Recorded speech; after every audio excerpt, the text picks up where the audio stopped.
Dagon, de Howard Phillips Lovecraft, traducido y narrado por El Murmullo de la Noche.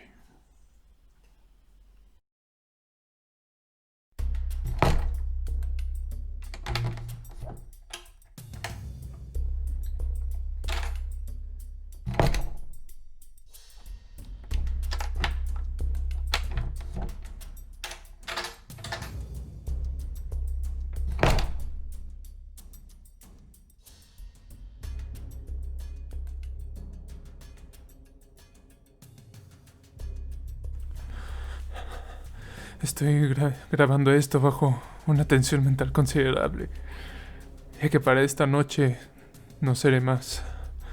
Sin dinero, y con lo último de la droga que hace la vida soportable. No puedo aguantar más la tortura y me arrojaré desde esta ventana del desván hacia la miserable calle de abajo. No pienses que por mi esclavitud hacia la morfina soy un alfeñique o un degenerado. Cuando hayas escuchado estos audios apresuradamente narrados podrás adivinar, pero nunca darte cuenta del todo, el por qué es que debo obtener el olvido o, o la muerte.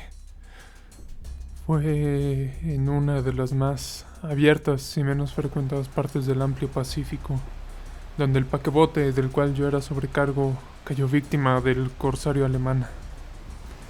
La Gran Guerra está entonces en sus inicios y las fuerzas marítimas de los hunos no se habían hundido completamente para su degradación posterior.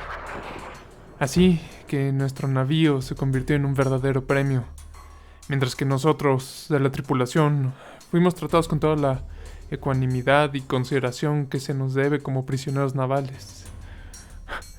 Tan laxa, en efecto, era la disciplina de nuestros captores que 5 días después de ser capturados me las arreglé para escapar solo en un pequeño bote con agua y provisiones suficientes que me durarían bastante tiempo. Cuando al fin me encontraba a la deriva y libre, no tenía ni la menor idea de mis alrededores. Nunca fui un navegador competente.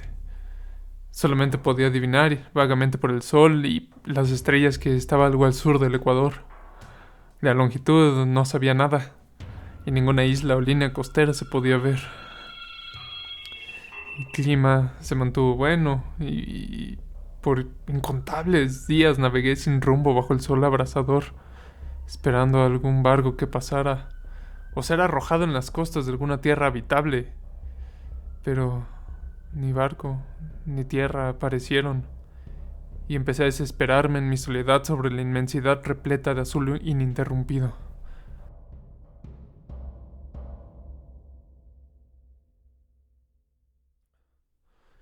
El cambio ocurrió mientras dormía. Los detalles jamás los conoceré, ya que mi dormir, aunque turbado e infestado de sueños, fue continuo. Cuando por fin me desperté, fue para descubrirme medio succionado en una extensión viscosa de un infernal cieno negro que se extendía a mi alrededor en ondulaciones monótonas, hasta donde podía ver, y en el cual mi bote se encontraba encallado a cierta distancia de mí. Aunque uno bien podría imaginarse que mi primera sensación sería de asombro ante tan prodigiosa e inesperada transformación del paisaje, en realidad me encontraba más horrorizado que asombrado, porque había en el aire y en el suelo putrefacto una cualidad siniestra que me heló hasta el alma. La región estaba podrida con los cadáveres de peces en descomposición y de otras cosas menos describibles que vi sobresalir del asqueroso fango de la llanura interminable. Tal vez no debería esperar ser capaz de transmitir en meras palabras la indecible horribilidad que puede habitar en silencio absoluto e inmensidad estéril.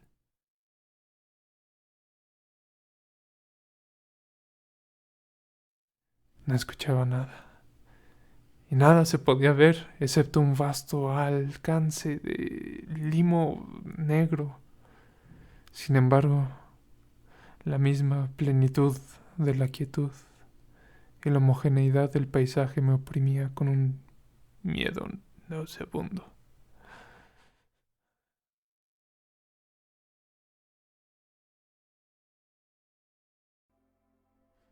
El sol brillaba desde el cielo que me parecía casi negro por su crueldad sin nubes, como si estuviera reflejando el lodazal entintado bajo mis pies.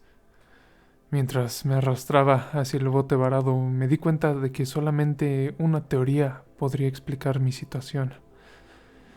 A través de una agitación volcánica sin precedentes, una porción del fondo marino debió haber sido arrojada a la superficie, exponiendo regiones que durante innumerables millones de años habían permanecido ocultas bajo insondables profundidades acuosas.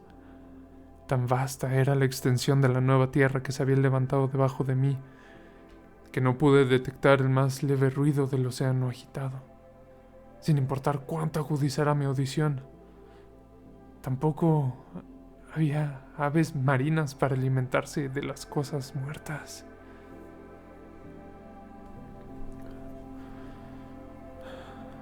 Durante varias horas me senté pensando o cavilando en el bote que yacía de lado y proporcionaba una leve sombra mientras el sol se movía atravesando los cielos. A medida que el día progresaba, el terreno perdió parte de su pegajosidad y parecía probable que se secara lo suficiente para viajar en poco tiempo. Esa noche dormí, pero muy poco. Y el día siguiente me hice un paquete con agua y comida, preparándome para un viaje por tierra en búsqueda del desaparecido mar y un posible rescate.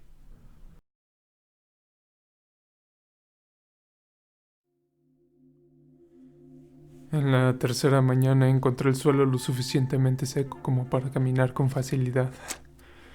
El hedor de los peces era enloquecedor, pero estaba demasiado preocupado por cosas más graves como para preocuparme por un mal tan leve, y me puse audazmente en marcha hacia una meta desconocida.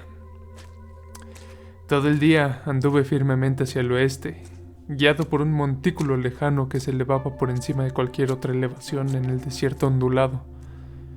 Esa noche acampé, y el siguiente día todavía viajé hacia el montículo, aunque ese objeto parecía escasamente más cerca que cuando lo vi por primera vez.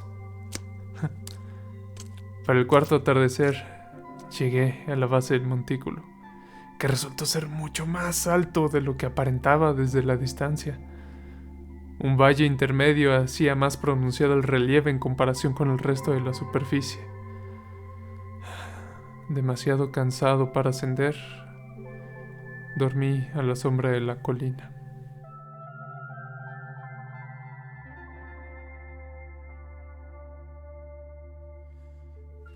No sé por qué mis sueños fueron tan salvajes aquella noche, pero antes de que la menguante y fantásticamente gibosa luna se elevara muy por encima de la llanura oriental, me desperté empapado en sudor frío, determinado a no seguir durmiendo.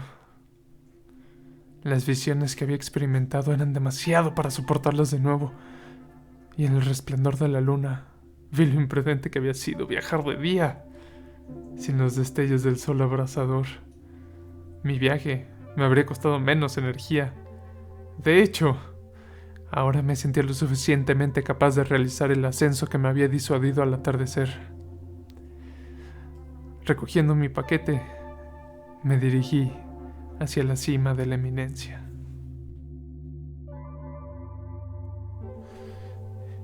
He dicho que la monotonía irrompible de la llanura ondulada era una fuente de vago horror para mí. Pero creo que mi horror fue mayor cuando llegué a la cima del montículo y miré abajo hacia una fosa o cañón inconmensurable del otro lado, cuyos negros rincones aún no habían sido iluminados porque la luna aún no se había elevado lo suficiente.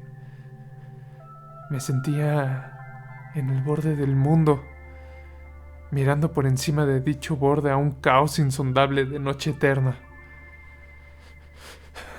A través de mi terror corrieron curiosas reminiscencias del paraíso perdido y del espantoso ascenso de Satanás a través de los pasados reinos de la oscuridad.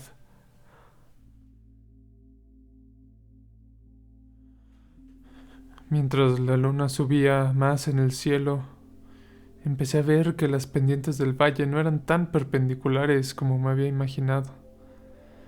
Las salientes y afloramientos rocosos permitían apoyar los pies con bastante facilidad para un descenso, mientras que después de una caída de unos cuantos cientos de pies, el declive se volvió muy gradual.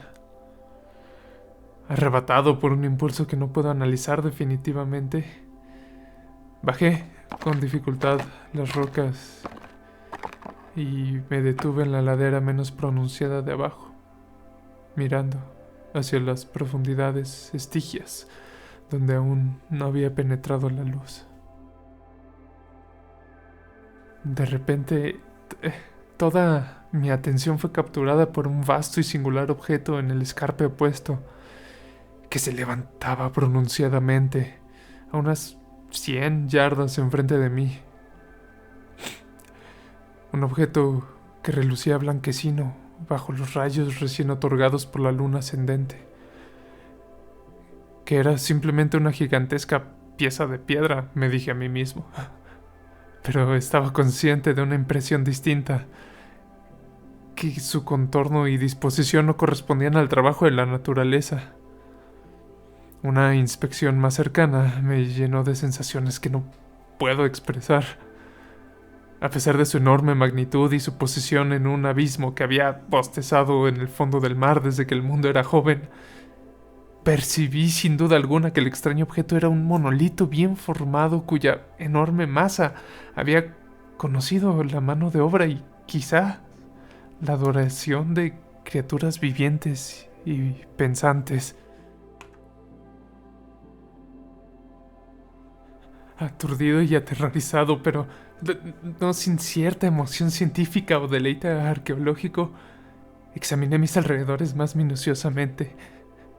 La luna, ahora cerca del cenit, brillaba extraña y vívidamente por encima de las altísimas pendientes que bordeaban el acantilado, y revelaba el hecho que un cuerpo de agua lejano fluía en el fondo, serpenteando fuera de la vista en ambas direcciones, y casi lamiendo mis pies mientras me mantenía parado en la cuesta. Del otro lado del vacío, las ondículas lavaban la base del monolito ciclópeo, en cuya superficie podía trazar ahora tanto inscripciones como esculturas rudimentarias. La escritura se basaba en un sistema de jeroglíficos desconocidos para mí y totalmente diferente de cualquier cosa que haya visto en libros. Consistía en su mayoría de símbolos acuáticos convencionalizados como peces, anguilas, pulpos, crustáceos, moluscos, ballenas y similares. Varios caracteres obviamente representaban cosas marinas que son desconocidas para el mundo moderno, pero cuyas formas en descomposición había observado en la llanura elevada por el océano.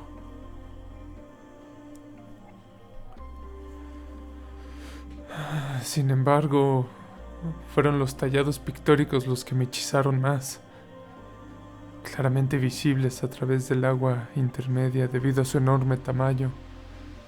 Había una serie de bajorrelieves cuyos temas habrían despertado la envidia de Doré. Creo que se suponía que esas cosas representaban a hombres, al menos algún tipo de hombres, aunque las criaturas se mostraran divirtiéndose como peces en las aguas de alguna gruta marina o rindiendo homenaje a un altar monolítico que también parecía estar debajo de las olas. De sus caras y formas no me atrevo a hablar en detalle, ya que el simple recuerdo me hace desmayar. Grotescas más allá de la imaginación de Poe o Bulwer. Eran condenadamente humanos en su contorno general a pesar de manos y pies palmeados, labios sorprendentemente anchos y flácidos, ojos vidriosos y saltones, y otras características menos agradables de recordar. Curiosamente, parecían haber sido cincelados fuera de proporción en comparación con su fondo escénico, porque una de las criaturas era mostrada en el acto de matar a una ballena representada un poco más grande que la misma criatura. Noté, como digo, su grotesquidad y extraño tamaño.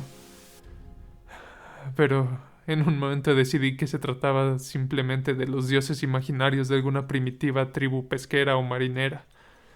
Alguna tribu cuyo último descendiente había perecido antes del primer antepasado del hombre de Piltdown o Nardental hubiera nacido.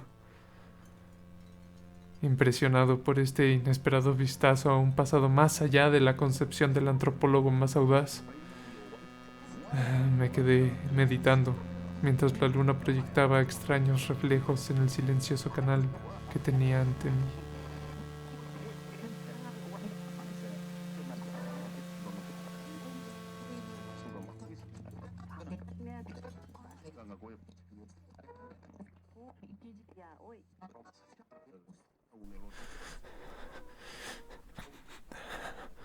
Entonces lo vi de repente, con solo un ligero batido para marcar su ascenso a la superficie.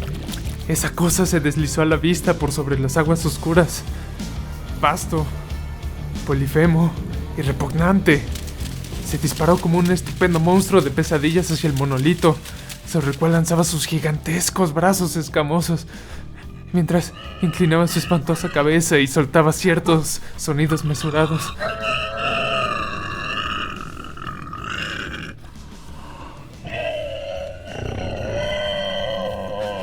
Creo que me volví loco entonces.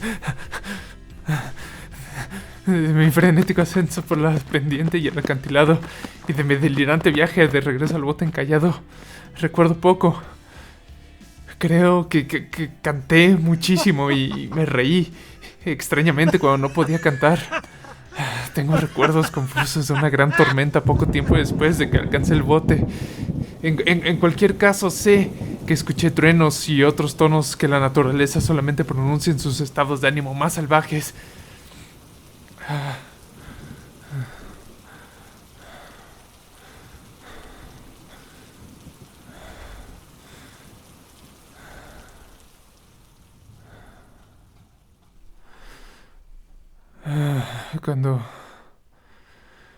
Cuando salí de las sombras, me encontraba en un hospital de San Francisco, traído allí por el capitán del barco americano que había recogido mi bote en medio del océano.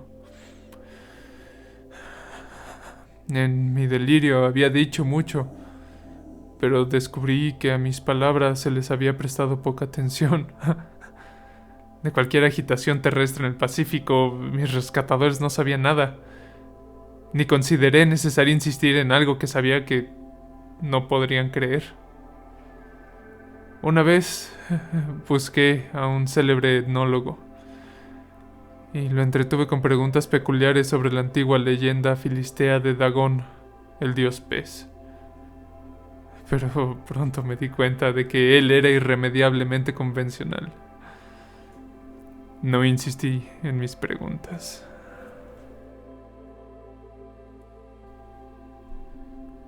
Es de noche, especialmente cuando la luna es convexa y menguante, cuando veo la cosa. Probé con morfina, pero la droga solo me ha calmado temporalmente y me ha atraído a sus garras como un esclavo desesperado. Así que ahora voy a terminar con todo, habiendo grabado un testimonio completo para la información o la despectiva diversión de mis semejantes. A menudo me pregunto si todo pudo haber sido pura alucinación, un mero fenómeno de la fiebre mientras yacía insolado y delirando en el bote después de mi escape del buque de guerra alemán.